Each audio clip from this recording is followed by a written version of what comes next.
This here is a box all about needle felting. I thought that I would make a video kind of just covering, I guess, really the products that I would recommend that you buy if you're thinking about getting into needle felting. Because like any arts and crafts, there's tons and tons of stuff that you can buy, but you probably, well, you don't necessarily need it to begin with, and it's probably a good idea to just get enough to get a really good grasp of what the craft is and to see whether or not it's your jam. So yeah, I'm gonna go through all of the goodies that are in this box. I'll run you guys through some of the things that I have made with my needle felting.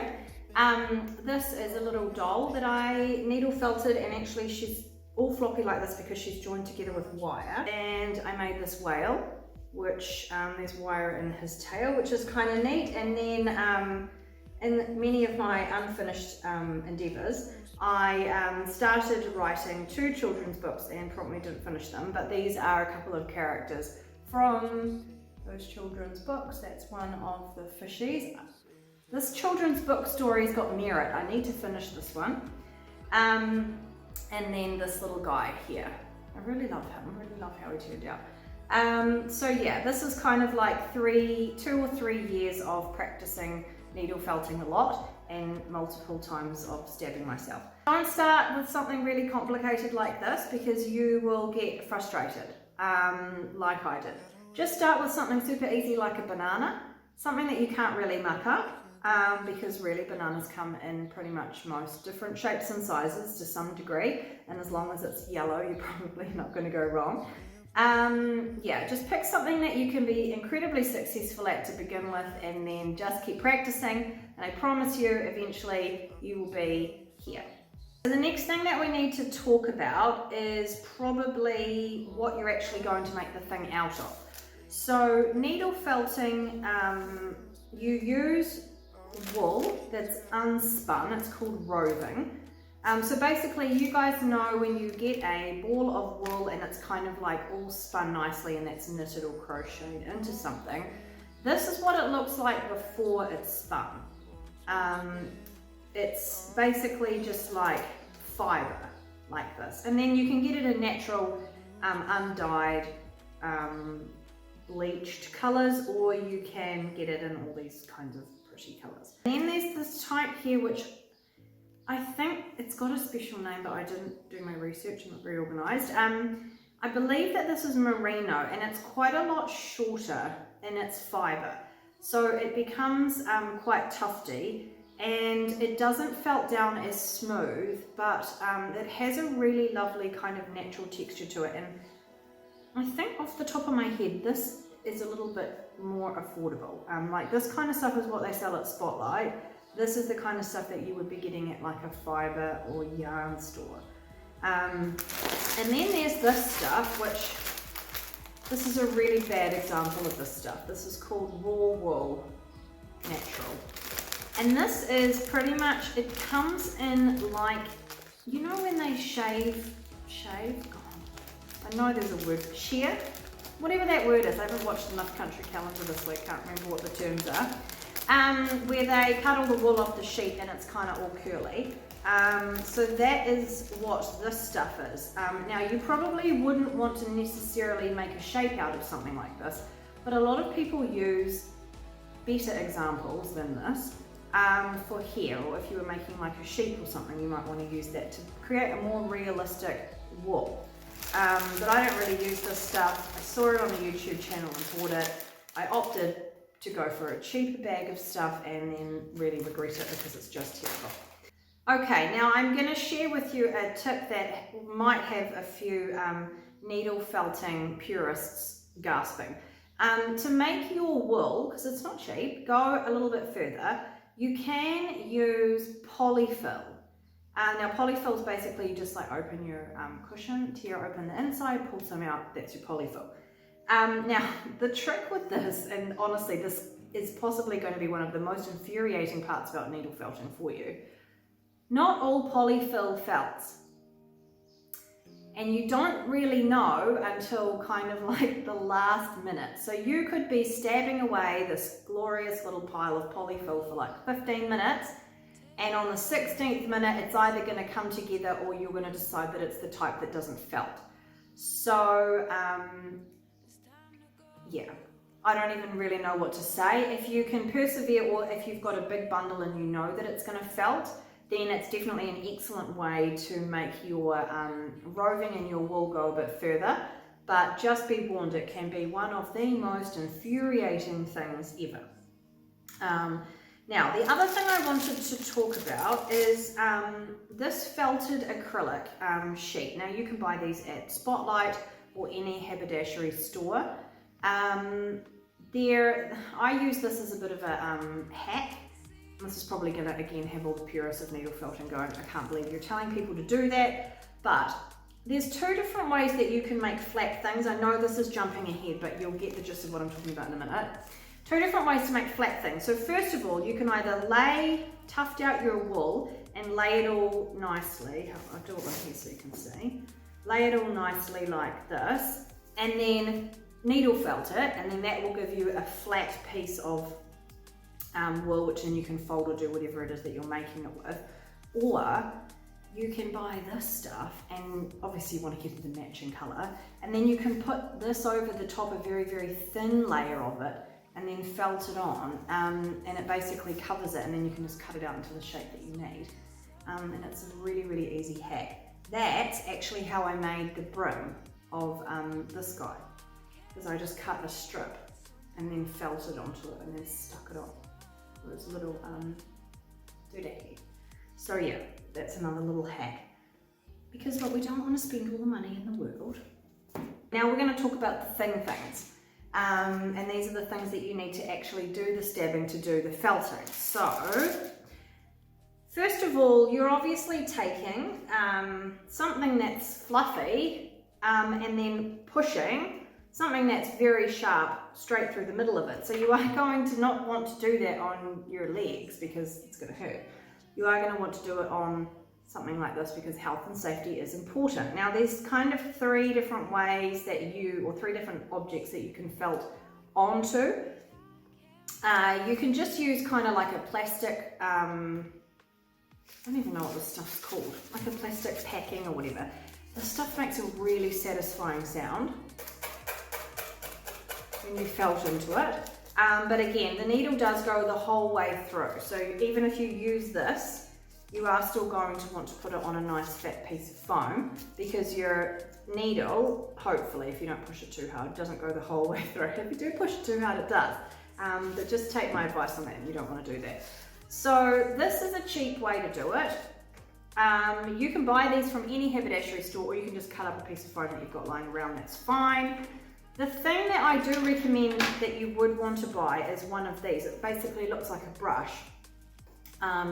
And it's got a very excellent non-pierceable base, and you would put it up like this and then felt onto it. Now you do want to put it on this, because if you put it on this, it slides around and it's massively annoying.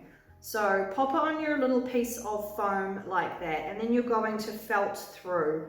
So you're going to do your little shape like that, and then you're going to felt all the way through. So why would you want to use this over this, or why would I tell you that you would probably want to invest in both? In the beginning stages of your project, you're going to start off with a big unrecognizable pile of wool like this. And the joy about using the upside down brush is that your needle goes the entire way through, and then through into the bristles and then back out again. So that extra kind of traction will help you to felt the wool on the inside of the pile. Whereas if you start off with something like this, you're only really felting on the outside. So using this to start with is a really good way to get your base shapes done quickly.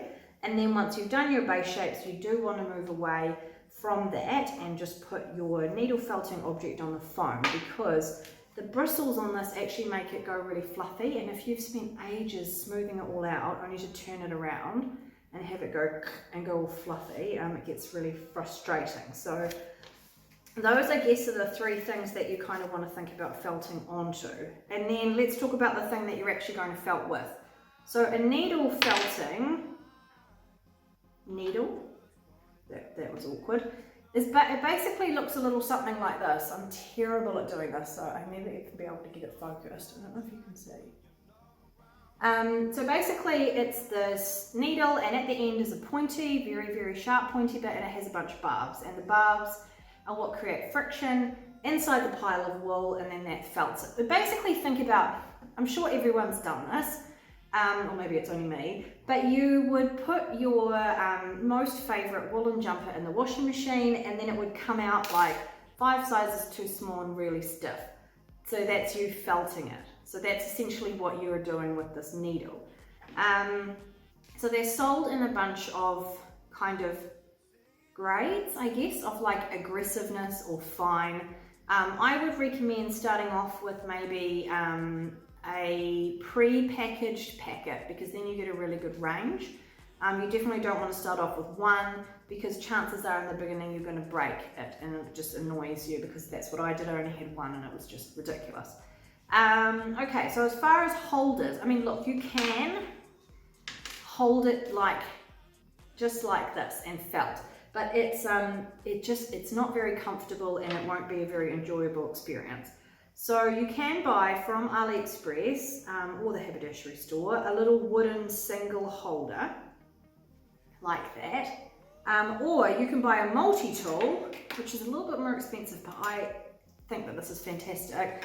And this is the multi-tool, and it has 3, here we go again, never going to be a makeup artist, can't get the damn thing to focus, 3 needles, and this obviously, well, 3, you don't need me to explain that, but 3 needles versus 1 is going to mean 3 times as fast with the felting process. And you're not just stuck with only 3, you can make this a double or a single as well. So that is pretty cool. These are just so much easier to hold, and your hands, they don't cramp up or anything than trying to hold like the end of the single barb. Now, keeping in mind that sharp, pointy things are not so safe, and when you are learning, even when you are not learning, you will inadvertently and very painfully put needles through your fingers. It's just one of those things, a momentary lapse of concentration and straight through, and it hurts. It really, really, really hurts. So you can get, and I really recommend investing in, for the high price of 10 cents a piece, finger gloves. So they're so sexy. So you've got one for your thumb and one for your index finger. If you don't know what your index finger is, it's your pointer finger. And like this. And then you can hold the thing and stab with the comfort of knowing that there's a very, very small likelihood that the needle is going to pierce through the leather. I say small likelihood because I got a bit gung-ho and actually did go right through the leather. So I'm not going to say that it's completely perfect, but it definitely is a very good idea as far as protecting yourself. Okay, let's talk about now some things that you might want to buy. I guess they're kind of like accessories, but I wouldn't necessarily worry too much about them until you've got a few projects under your belt. The first being Florist Wire, and you would use that to make armature. I'm just going to hold this over my face so that you can see it. So that is a hand, and you basically use Florist Wire to give your sculpture some stability, or if you wanted to be able to bend it into shapes that you wouldn't necessarily be able to do with wool. So you can put it in arms and legs, make hands, etc., etc. That's what I put in the whale's tail when I was creating it. The entire part of the tail is structured from wire. Where to buy this stuff from? You can just get it from Spotlight in packets like so, or you can do what I do when I first started, which is go and go ask very nicely your local florist, and they will probably give you a couple of pieces, which is very kind of them. I do recommend the Florist Wire that's got the cotton wrapped around it, because for some reason it just, I don't know, the wool seems to stick onto it a bit better. And lastly, you could buy yourself some teddy bear eyes. If you wanted to create something Then what you'd need to do is cut into the needle felt and then stick the eyes in, or you could just like use hot glue gun, everybody needs a hot glue gun. You could just glue the buttons on for eyes or something like that. But those are kind of things you probably don't need to worry about right now. Just get a couple of bananas under your belt and then you'll be fine. So speaking of bananas, but not really of bananas, if you wanted to kind of start needle felting and you felt like a banana was a little bit too far out of your skill set, you could use cookie cutters. I do this with my kids supervised because I imagine them if they stab themselves with the finger, the tears that would ensue. So we used these cookie cutters, and basically I just got them to put the cookie cutter like on the mat, and then very carefully, a few moments during this with the kids where I was like, oh my god, what am I doing? Very, very carefully give them a bunch of wool, and then you want them to kind of like squish the wool into the cookie cutter, and then health and safety, put your glove on,